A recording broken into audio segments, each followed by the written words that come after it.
Audiobook do livro Meu Caminho para o Rotary.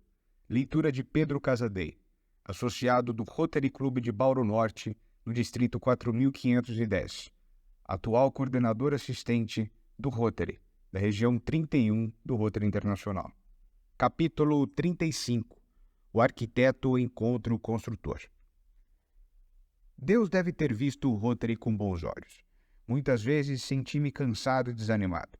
Foi, na verdade, providencial que, no terceiro ano após a fundação, surgisse um companheiro que, mais do que qualquer outro, se dispusesse a trabalhar ao Rotary, para transformar em sonho a realidade. Ninguém é capaz de imaginar o que teria acontecido ao Rotary sem ele. Estou certo de que tem me passado muito crédito pelo trabalho dele. Gilles Perry. Tão logo que se associou ao Rotary Club de Chicago, entrou em entusiástica atividade para expandir a instituição, e eu, feliz, vi nele um precioso colaborador.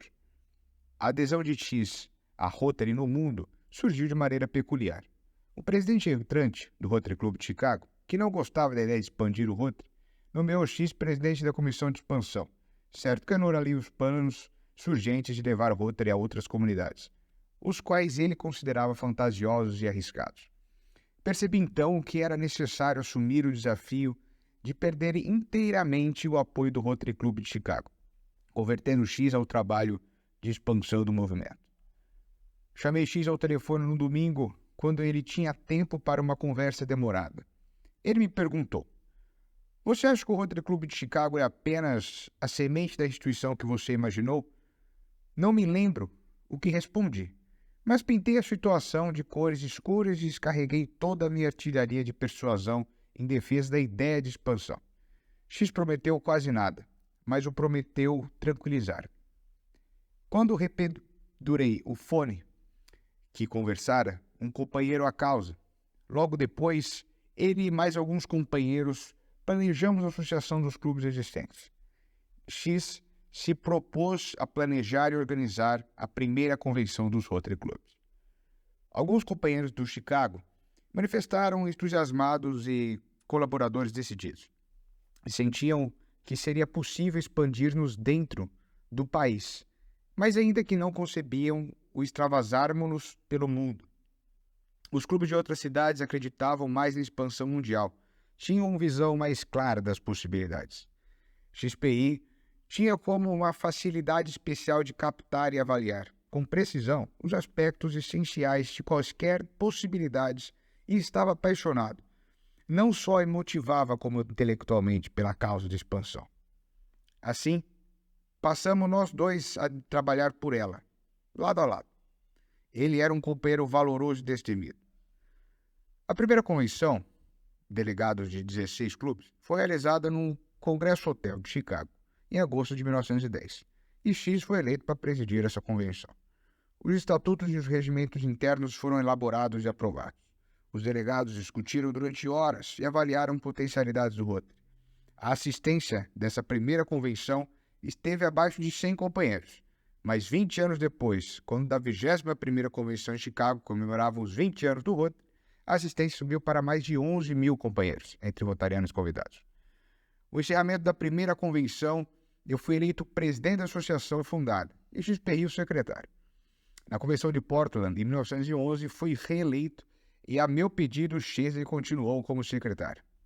Na convenção de Duluth, em 1912, fui eleito presidente emérito do Rotary Internacional e, pela terceira vez, X foi eleito secretário e suas reeleições passaram a ser rotina até que aposentasse em 1942. Que XPR e eu houvéssemos afinado tão perfeitamente no trabalho foi uma grande bênção para a organização. Rotary, por certo, influíra com a mesma força inspirativa sobre nós. Toda pessoa que se entrega de corpo e alma a qualquer empresa fará, por certo, alguma coisa em favor dela.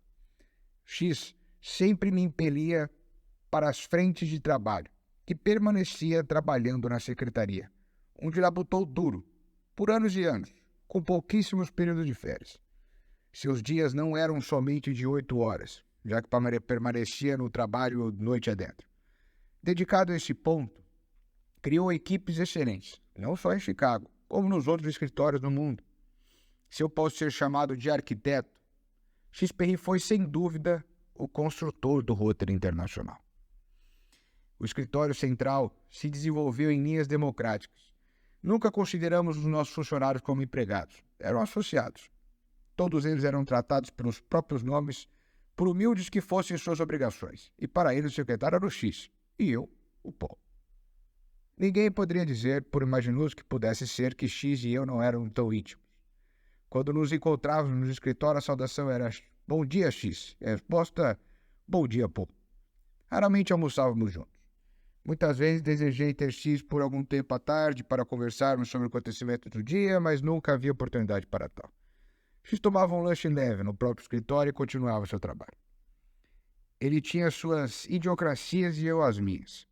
Eu aceitava algumas coisas como naturais e ele aceitava outras com naturalidade, mas mesmo assim ia se desenvolvendo elos mais fortes que uma superficial camaradagem entre nós, as quais redundaram uma grande afeição mútua e muito respeitosa.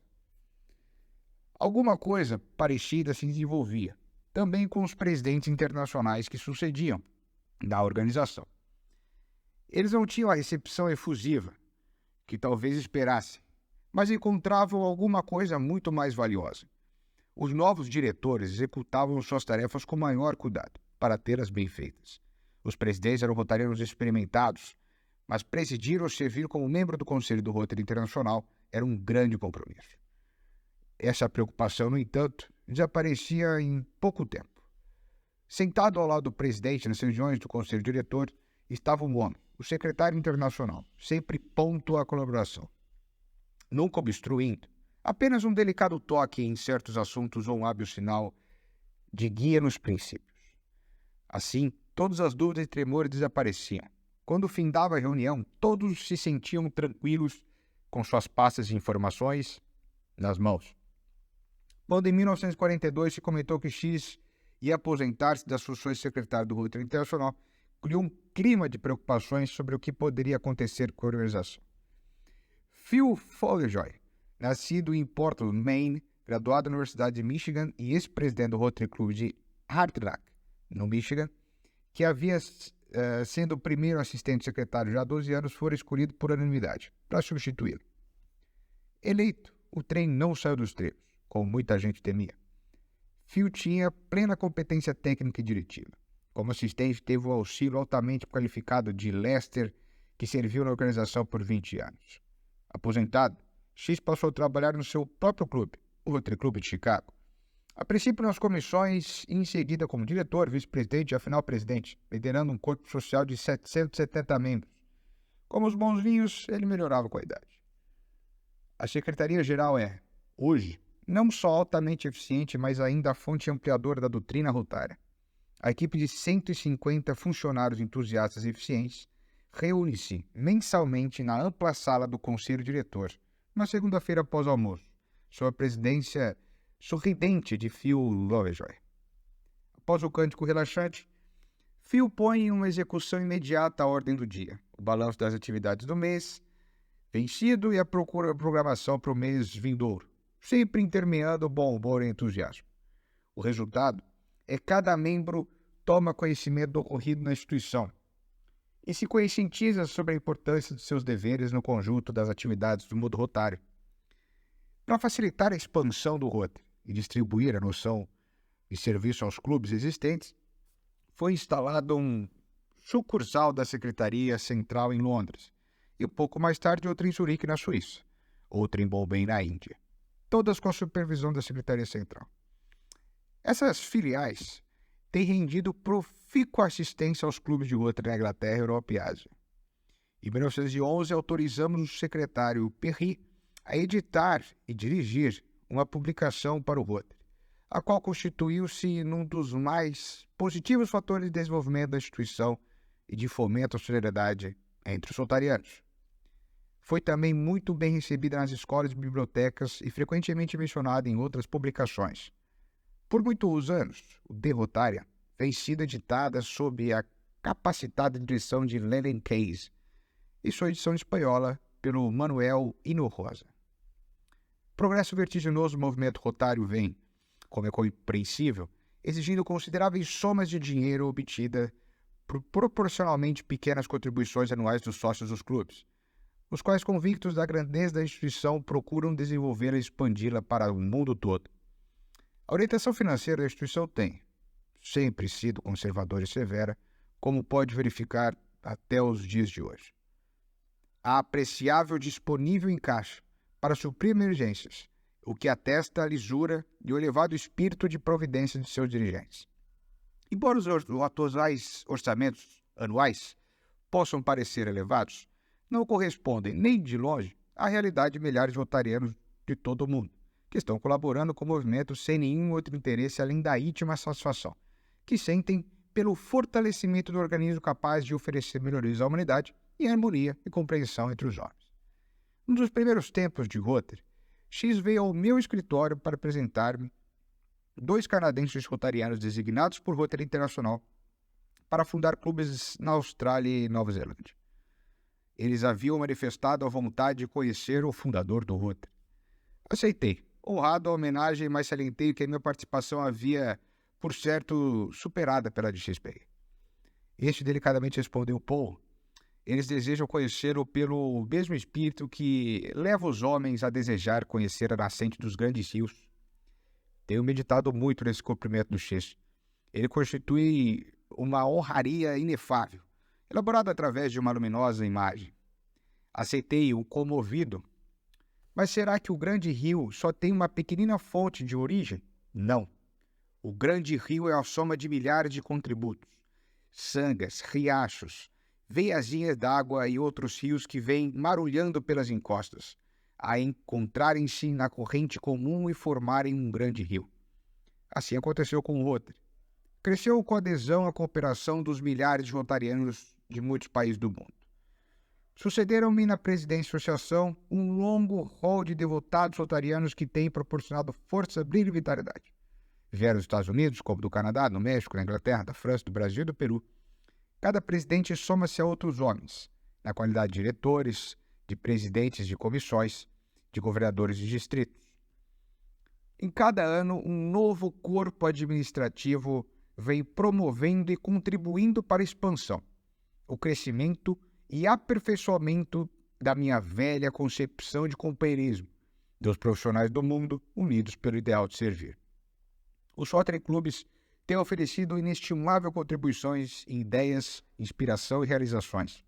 Na verdade, o Rio Grande é o que o Rotary é, a soma das contribuições de muitos concorrentes menores. O Rotary Internacional tem sido feliz na escolha de seus presidentes. Seriam necessários muitos grandes volumes para registrar a atuação deles no desenvolvimento da instituição, para louvar a dedicação, a devoção e o espírito de sacrifício com que todos têm desempenhado na condução de estilos do Rotary. Presto aqui homenagem, registrando-lhe os nomes. 1912-13, Glenn Mead, da Filadélfia. 1913-14, Russell Greiner, do Kansas.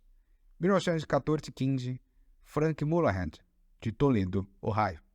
1915-16, Allen Augsburg, Minneapolis. 1916-17, Art Clumph, de Cleveland, Ohio. 1917-18, Leslie Pingeon, Winnipeg, Canadá. 1918, John Poole, do Washington, D.C. 1919-20, Albert Einstein, da Geórgia. 1920-21, Estes Senecor, do Oregon. 1921-22, Crawford McLeod, do Canadá. 1922-23, Raymond Haveris, do Kansas. 1923-24, Guingan Dacker, da Filadélfia. 1924-25, Everett Hill, de Oklahoma. 1925-26, Donald Adams, do Connecticut. 1926-27, Harry Rogers, do Texas. 1927-28, Arthur Sepp, da Indiana. 1928-29, Sutton, do México. 1929-30, Eugene Nilsson, da Carolina do Norte. 1930-31, Almon Roth, de Palo Alto, da Califórnia. 1931-32, Sidney Pascal, Londres, Inglaterra. 1932-33, Clinton Anderson, de Albuquerque, Nova York. 1933-34, John Nelson, de Montreal, no Canadá. 1934-35, Robert Hill, da Colômbia. 1935-36, Ed Johnson, de Roanoke. 1936-37, Will Manier, do Tennessee. 1937-38, Maurice Duperrey, de Paris, na França. 1938-39, T.L. Hager, de Chicago. 1939-40, Walter Head, de Nova Jersey. 1940-41, Armando de Arruda Pereira, do Rotary Club de São Paulo, Brasil. 1941-42, Tom Davis, de Butte, nos Montares. 1942-43, Fernando Cabarral, de Lima, no Peru. 1943 a 1944, Charles Weller, São Francisco, Califórnia. 1944-45, Richard Wells, de Idaho. 1945-46, Warren, de Wolverhampton, na Inglaterra. Arthur Frederick Sheldon foi o criador do slogan "Mais se beneficia quem melhor serve", dotado como indicador de que o esforço por oferecer o melhor serviço reverte na maior satisfação a quem o dá. Os rotarianos de Minneapolis deram outro slogan: dar de si antes de pensar em si. Os rotarianos de Seattle deram-nos o quadro de principais princípios e alguns do Rotary Club de Sioux City contribuíram com o código de ética. Muitos outros deram contribuições que resultariam na correta orientação de condução do Rotary. Em 1915, Guy Gunterker, da Filadélfia, preparou um livreto, Conhecimentos Específicos do Rotary, Talking Knowledge of Rotary, que retrata a instituição no estágio da época. Foi uma valiosa contribuição à causa.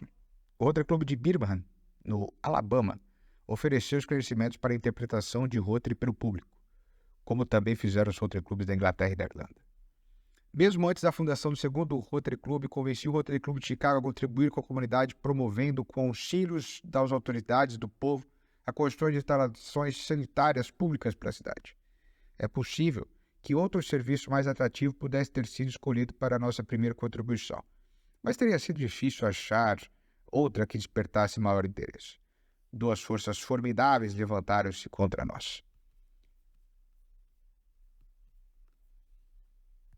Foi a Associação dos Cervejeiros de Chicago, que afirmava que os 6.000 bares da cidade ofereciam instalações suficientes para todos os habitantes homens.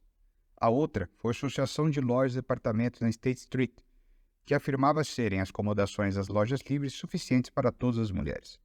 Os proponentes da medida, no entanto, contestaram que os homens não precisariam comprar cerveja nem as mulheres adquirir mercadorias para servir esses sanitários.